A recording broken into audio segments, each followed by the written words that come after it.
sir. But, Sorry. But, no, since you have such contacts on the left, I have never gotten a really good answer as to why there was no Palestinian state from 48 to 67.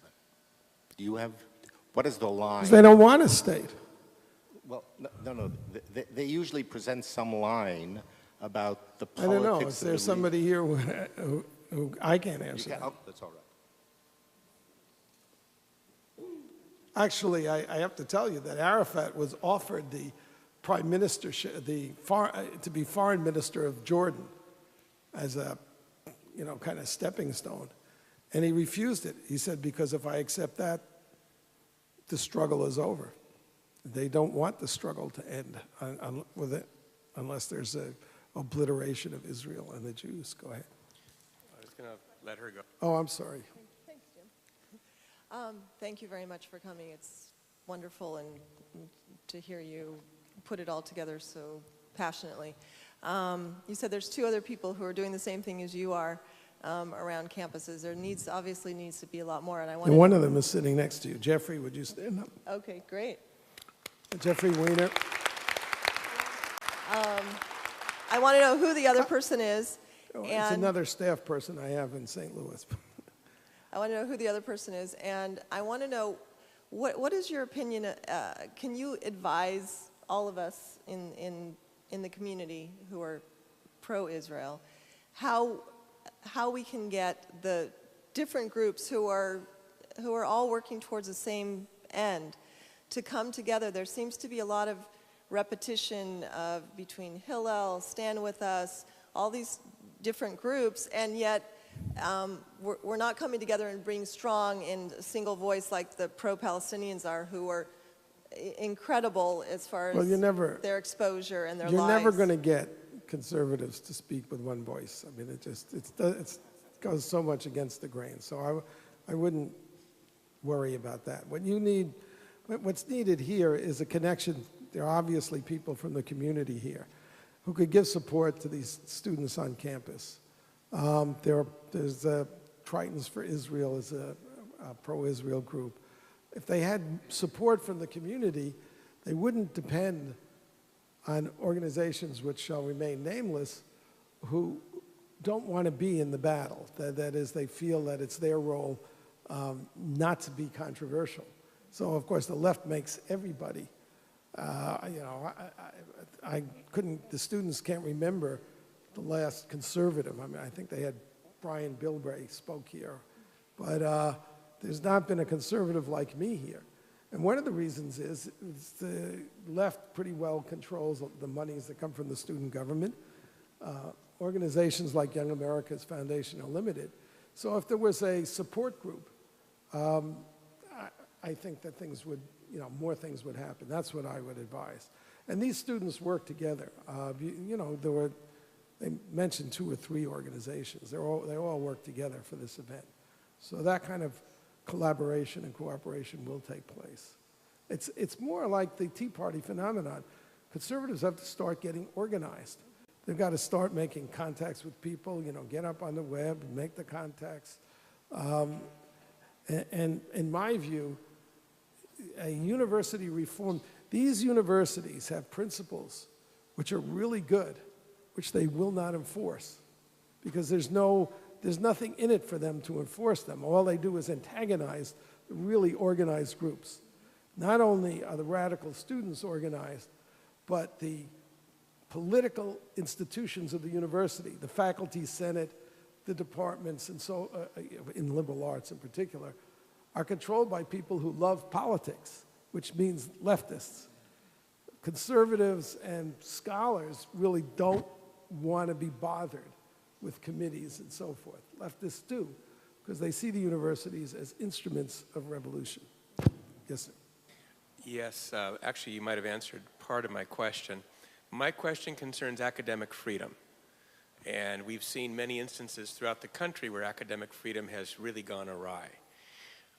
What can we do for the students as well as the older people that are here? Is there anything we could do that you would suggest that would help bring responsibility to academic freedom?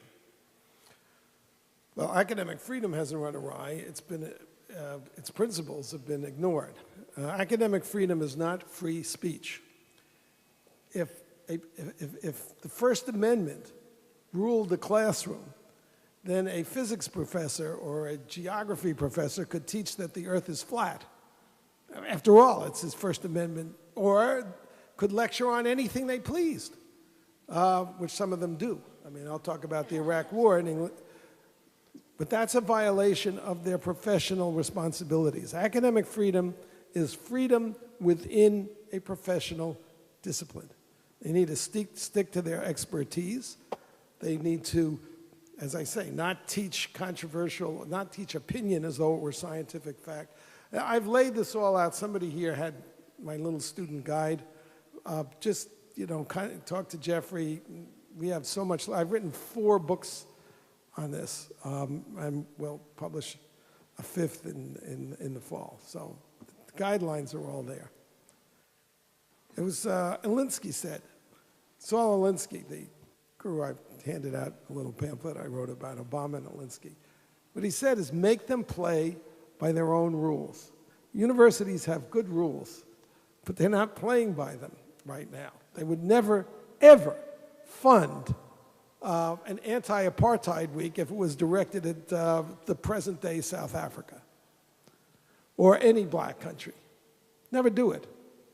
But they gave the the student government gave the 20,000. The university said nothing. But official departments of this university have supported this week, which is aimed at a student population on this campus. How can the Department of Visual Arts attack UC San Diego students and not have the administrators say, that's something that you don't do. You can, you know, you want to agitate as a citizen, you know, off campus, that's fine. But you are a professor here. This is an official department, and you have students who pay tuition, whose parents pay taxes. You do that. I'm telling you, if you went to a Democrat like Howard Berman with this particular complaint, you will get support, and I encourage you to do that. So go to the congressmen and local Whoever, political the officials. regents, you got to make noise. Hi, I am an 8th grade student at Bishop's. It's a small private school in La Jolla. And I was wondering what small steps I can take with the school's administration to stop the indoctrination going on at my school. If you talk to...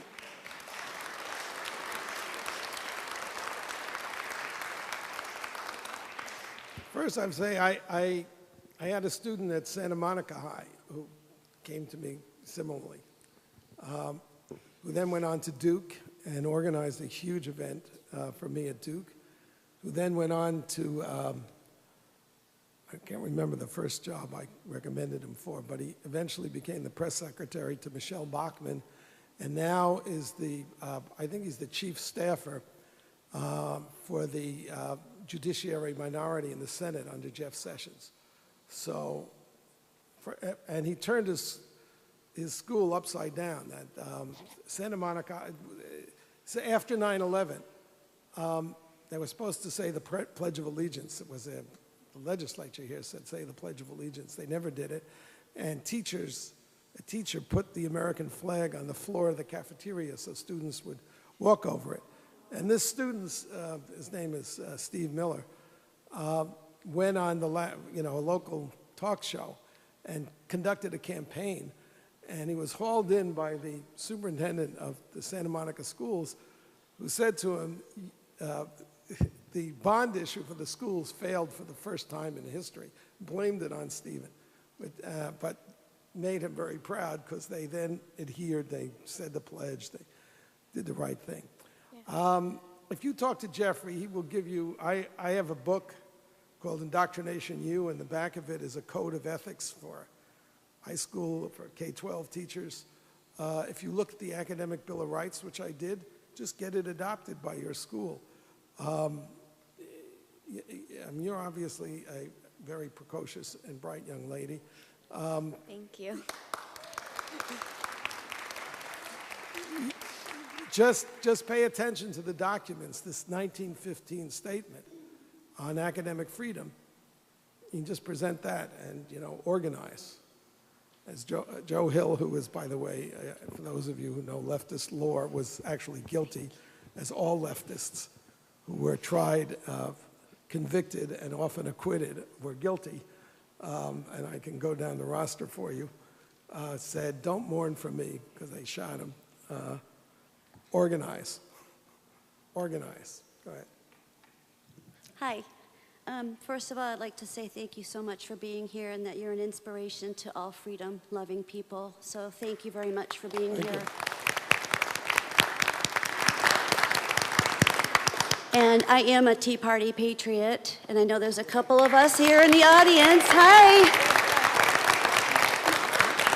And we are starting to kind of gel together, and we actually like it. But I did want to ask you, I'm very concerned, just like I know a lot of Americans and most of the people in the Tea Parties, about this encroachment, this rise of the socialism and the loss of liberty that is getting chipped away at. How would you suggest we most effectively fight for our country and our freedom and our founding principles? The first issue is calling things by their right names. That's how I've made this bad reputation for myself, by trying to call things by... It was actually Confucius who said, I actually studied classical Chinese in college. He said, if you want justice in the country, you have to begin by calling things by their right names. Okay. The other is this organized. You need a student Tea Party group, and at each I'm an alumni each school from here, within, so okay, I just might be making wherever that you little are. bridge. So. If you read Jonah Goldberg's book, Liberal Fascism, or if you watch Glenn Beck for that matter, I sure do. you will see that this is a very long-running movement. It's much longer, actually, than either of them suggest. It goes back, modern radicalism goes back to the French Revolution. So it's been a long-running erosion, but things can be reversed pretty quickly if people's, as we used to say in the left, consciousness is raised. Okay. And we're doing that, right? I was on a panel. One of the, what do you call it?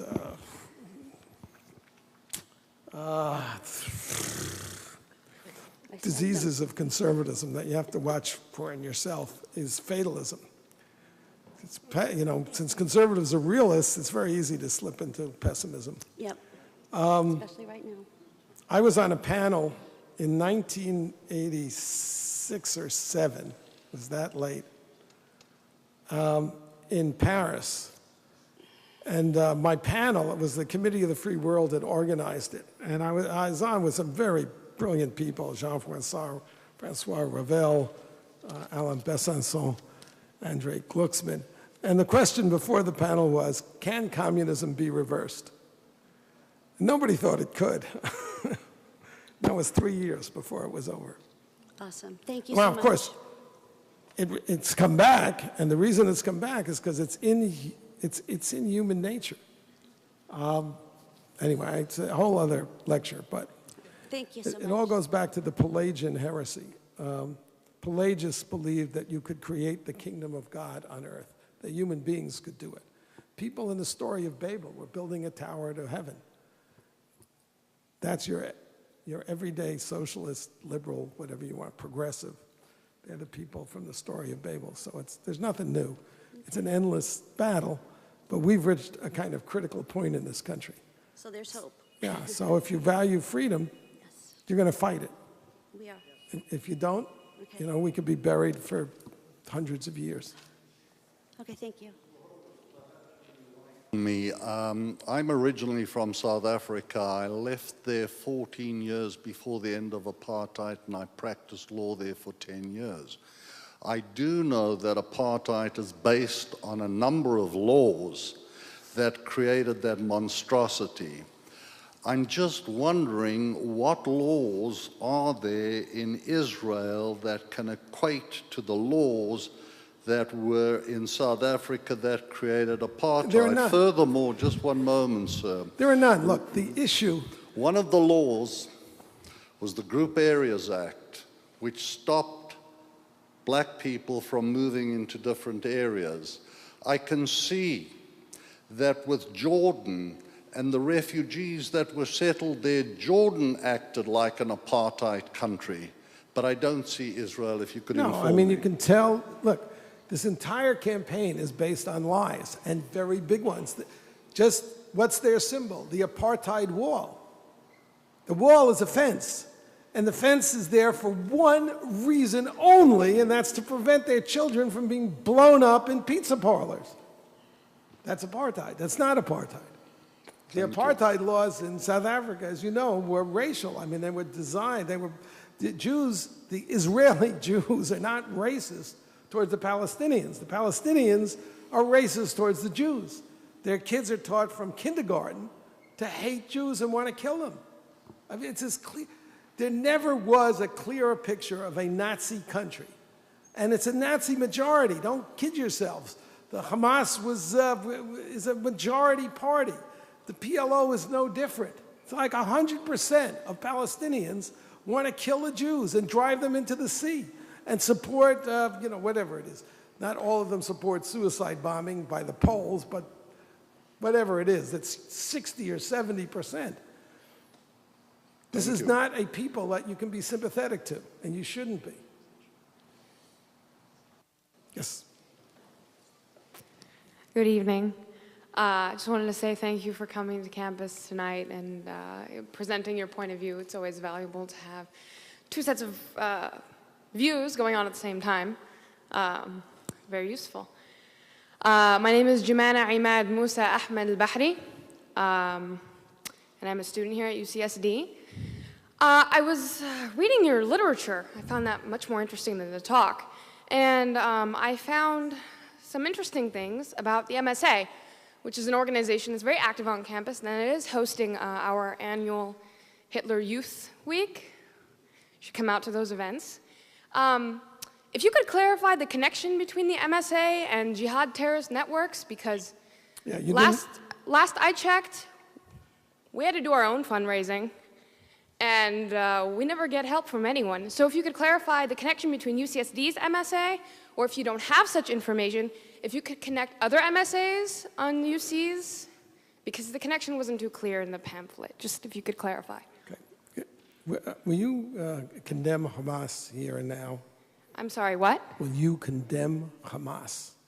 Would I condemn Hamas? As a terrorist genocidal organization? Are you asking me to put myself on a cross? So you won't. I actually have had this experience many times. You didn't read the pamphlet because the pamphlet is chapter and verse. The main connection is that the MSA is part of the Muslim Brotherhood Network as revealed in the documents. I don't think you understood what I meant by that. I meant if I say something, I'm sure that I will be arrested for reasons of Homeland Security. So if you could please just answer my question. If you condemn Hamas, Homeland Security will arrest you. If I support Hamas, because your question forces me to condemn Hamas. If I support Hamas, I look really bad. If you don't condemn Hamas, obviously you support it. Case closed. I have had this experience, I had this experience at UC Santa Barbara where there were 50 members of the Muslim Students Association sitting right in the rows there. And throughout my hour talk, I kept asking them, will you condemn Hezbollah and Hamas? And none of them would. And then when the question period came, the president of the Muslim Students Association was the first person to ask questions. And I said, before you start, will you condemn Hezbollah? And he said, well, that question is too complicated for a yes-no answer. So I said, okay, I'll put it to you this way. I'm a Jew. The head of Hezbollah has said that he hopes that we will gather in Israel so he doesn't have to hunt us down globally. For it or against it? For it. Thank you. Thank you for coming and showing everybody what's here. And you're wearing a terrorist neckerchief.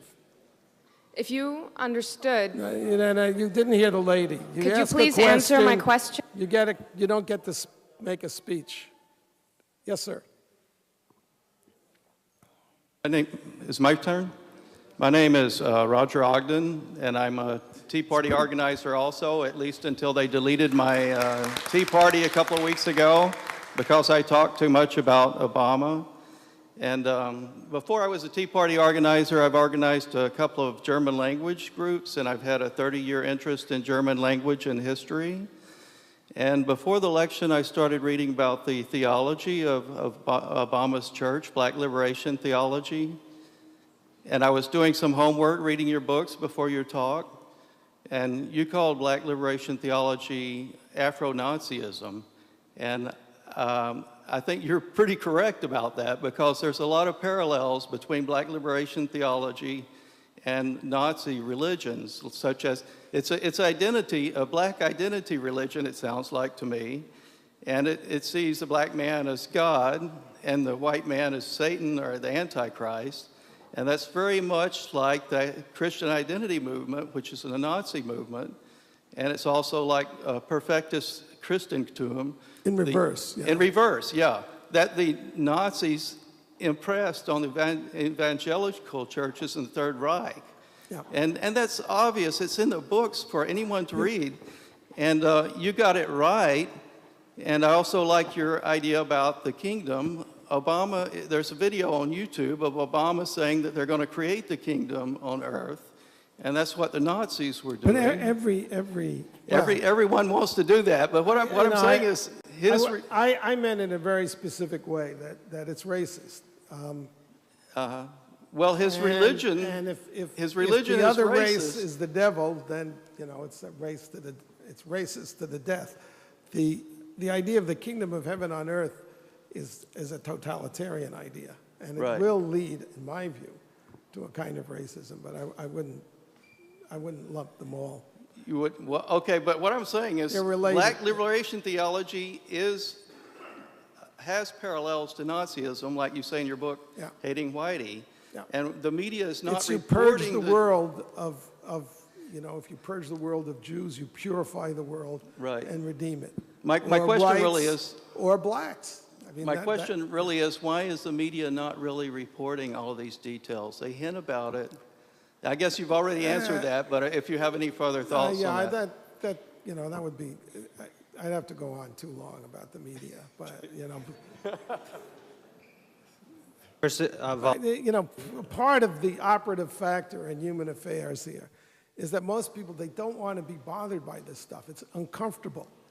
That's right. People want to avoid, but don't, I'm just going to answer because we have other people who want to ask questions. People want to avoid conflict. It's a very basic thing. And sometimes when I'm in the midst of these conflicts or in a lifetime of conflicts, I think they're pretty smart. Unfortunately, there comes a day when, if they don't engage in the conflicts, they don't get to enjoy all the other things that they enjoy. But yes, sir. First of all, thank you again for coming out tonight. And also, I think there's two other freedom fighters here to acknowledge in the audience. First of all, Rabbi Alford from Chabad La Costa, who's been a strong supporter of yours. And also, we have Mason Weaver here, who's running for Congress, and also, I think...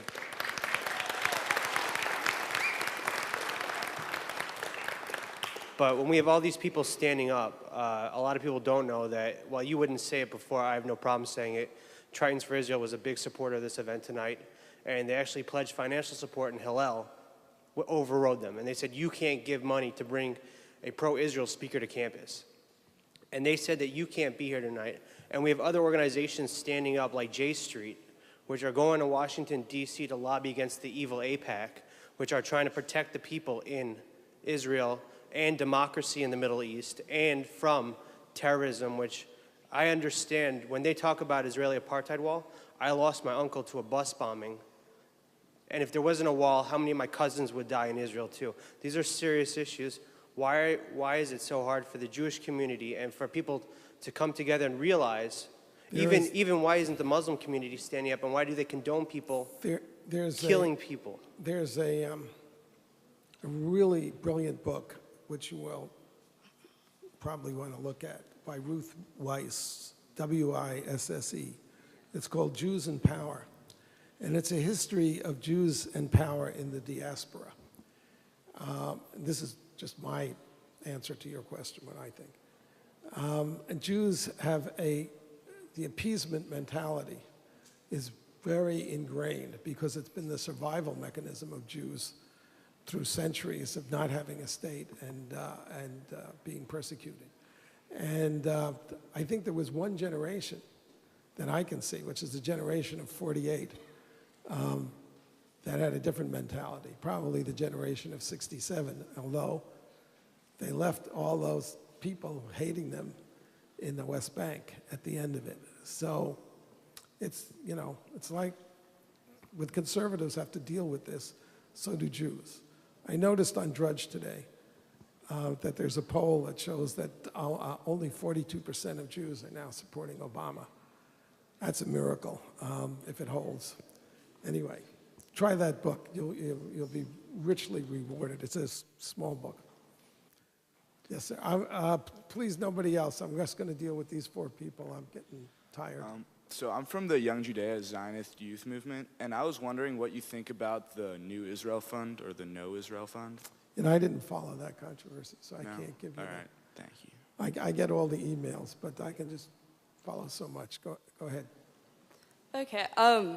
I think we're pretty much on the same page. Like, if we could just get on, like, make sure we're on the same page. I think one of the most, like, insidious things about the conflict is the idea of having ununiformed combatants. Like, do you agree with me on that? Like, people That's that a aren't. problem. Yeah, that's a problem, right? And then also having people who are fighting a guerrilla warfare style of war. I think that we can all agree that that's pretty terrible, right? Like, guerrilla warfare, fighting an army without being uniformed, hiding. It's pretty insidious, right? So, I mean, we're condemning this in all cases, right? Like, you should never fight ununiformed. Right? You shouldn't, like, I'm saying Hezbollah and Hamas, they shouldn't be doing this guerrilla warfare, targeting citizens, right? And so then I guess, like, if we're going to condemn this as, like, terrorism because they're fighting civilian populations, they're also combating people without wearing uniforms, they're hiding in, like, schools and different areas. Like, isn't that kind of what the Founding Fathers did when they were fighting the British? It's kind of like the same thing a little bit in the fact that there was this colonial power. There's one big difference. Founding Fathers weren't Nazis. They didn't want to exterminate people. They weren't religious fanatics who wanted to exterminate people. The Puritans weren't religious fanatics? The Puritans weren't religious fanatics? Yeah, they were religious people who believed in tolerance because they were refugees from religious oppression. You're right. They were so free of religion that they started dictatorships everywhere and expelled people. Remember, like, the witch trials? Yeah. Okay. Well, I don't want to. Save your communist speech for the Finkelstein event. It's enough. It's boring. You are boring. And by the way, she could have picked up this idiocy in the standard text for peace studies, which compares the Founding Fathers to Thank you for sitting for an hour and a half to deliver that rant. The peace studies textbook, which was written by an animal psychologist and a raving leftist named Barish, actually compares al-Qaeda terrorists to the revolutionaries in the 18th century in North America, i.e. the founders. But the same, you know, it's just, anyway. Okay. Trotsky once said that Stalinism was the perfect theory for gluing up the brain, but it's leftism. One thing, mentioning Nazism all the time is sort of a double-edged sword. But my question is this. Many Jews support different aspects I don't know if the apartheid wall, but at least different aspects of pro-Palestinian peace. My question is, do you know any Palestinian or Muslims that support Israel's right for existence? When I was still a leftist, it's one of the things that bothered me. There's no Arab Peace Now group. There are no Arabs that care at all about the Jews, and there's all these Jews who care about the Arabs. And it's one of the things I learned through the Panther experience, which is I am never going to put myself on the line for somebody who doesn't care about me.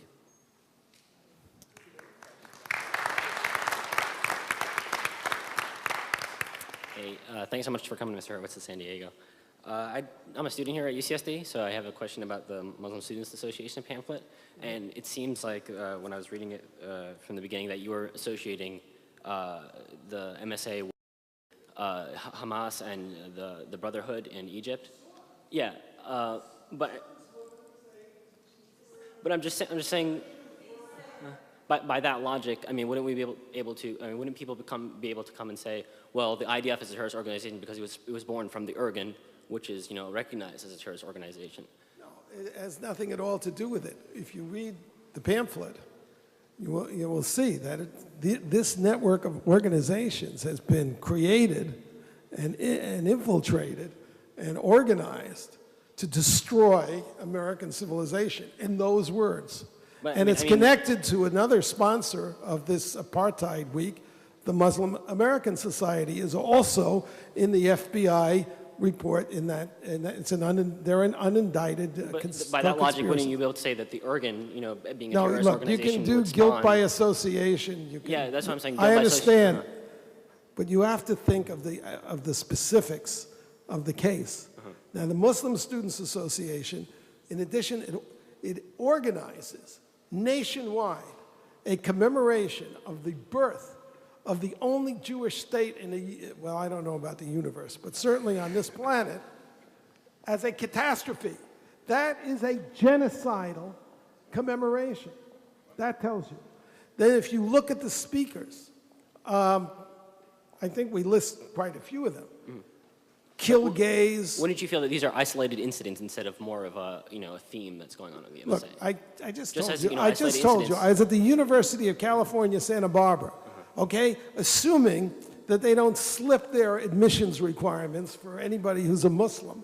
I have 50 students, members of the Muslim Students Association. I couldn't get one to condemn Hamas or Hezbollah. Not one. I'll condemn if Hamas that and doesn't Hezbollah. tell you who these people are and what they believe, I can't convince you. I mean, okay, so I'm from the MSA, and I can condemn Hezbollah and Hamas and anybody who kills, innocent children. Anybody who kills kids at pizza parlors are bastards, and they deserve to be in hell with Hitler. But I mean, and I can condemn them, but I just can't follow the logic that because there, was a parent organization that was a terrorist organization such as Irgun, that the, spawned, generations later that these students who are working for peace if you read again, are also when terrorists. the National Muslim Association meets, and you read, I cannot remember all the things that are in that pamphlet. But you read their attacks on Israel and America, their support for terrorists at their national conventions, who these people are.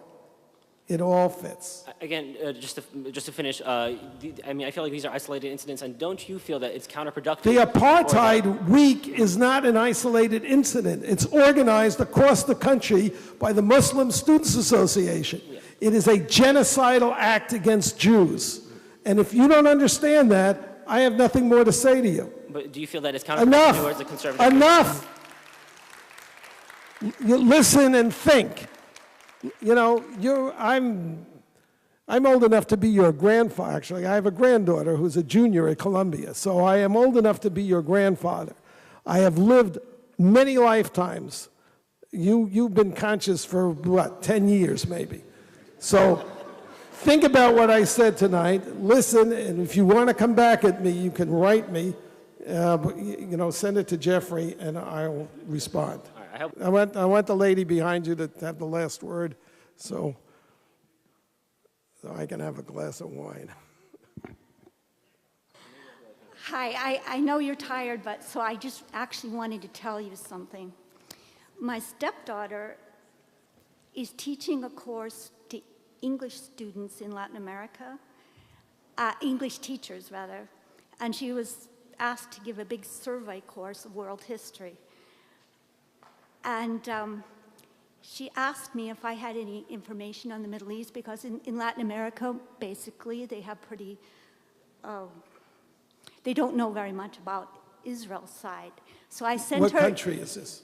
Peru. So I sent her your book on The Big Lie. That book, that little pamphlet you have that's called The Big Lies. Oh, And it actually changed a lot of students' oh, opinions. great. I will tell So David I wanted to tell you Meyer-Levy, who wrote it. It's called, thank you.